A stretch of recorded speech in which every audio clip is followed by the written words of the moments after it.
খুব বেশি বিপদে আছেন, দেয়ালে পিঠ থেকে গেছে, পৃথিবীতে কোনো মানুষের কাছ থেকে সহায়তা পাওয়ার আশা ছেড়ে দিয়েছেন, অসুবিধা নাই। এই তিনটা আমলকে আপনি নিজের জন্য বাধ্যতামূলক করেন, ইনশাআল্লাহ তাআলা হেফাজত করবেন। জীবনে বহুবার আমি আমলটা করে দেখেছি। কঠিন কঠিন বিপদে আল্লাহ তাআলা কিভাবে উদ্ধার করেছেন আমি নিজে অবাক হয়ে গেছি, সারপ্রাইজড হয়ে গেছি। বহুবার আমল করে দেখেছি, আমি হাতে হাতে পেয়েছি আলহামদুলিল্লাহ। এক নম্বর হলো দোয়া ইউনুস, আরেকটা হলো ইস্তেগফার। এটাও হাদিসে আসছে, নবী করিম সাল্লাল্লাহু আলাইহি ওয়াসাল্লাম বলেছেন মান লাজিমাল ইস্তেগফার, যে ব্যক্তি ইস্তেগফারকে লাজিম বানায় নেয়। লাজিম বানায় মানে কি? মানে পড়তেই থাকে, থামে না।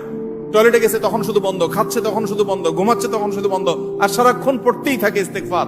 আস্তাগফিরুল্লাহ ওয়া আতুবু ইলাইহি, সাইয়্যিদুল ইস্তেগফার বা যে কোনো ইস্তেগফার, সবচেয়ে ছোট ইস্তেগফার আস্তাগফিরুল্লাহ আস্তাগফিরুল্লাহ। এটা যে পড়তেই থাকে, নবী করিম সাল্লাল্লাহু আলাইহি ওয়াসাল্লাম বলেছেন তার যে কোনো বিপদ থেকে বের হওয়ার জন্য আল্লাহ তাআলা নিজে পথ দেখায় দেন। নাম্বার 3, দুরুদ। দুরুদের ক্ষেত্রে হাদিসে একই কথা বলা আছে, যে ব্যক্তি দুরুদ বেশি বেশি পড়বে ওই ব্যক্তির সমস্ত পেরেশানি থেকে মুক্ত হওয়ার জন্য এই দুরুদ যথেষ্ট হয়ে যায়। তাহলে 3টা আমলের কথা বললাম, দোয়া ইউনুস, লা ইলাহা ইল্লা আনতা সুবহানাকা ইন্নী কুনতু মিনাজ জালিমিন, আরেকটা হলো ইস্তেগফার বেশি বেশি, আরেকটা হলো দুরুদ।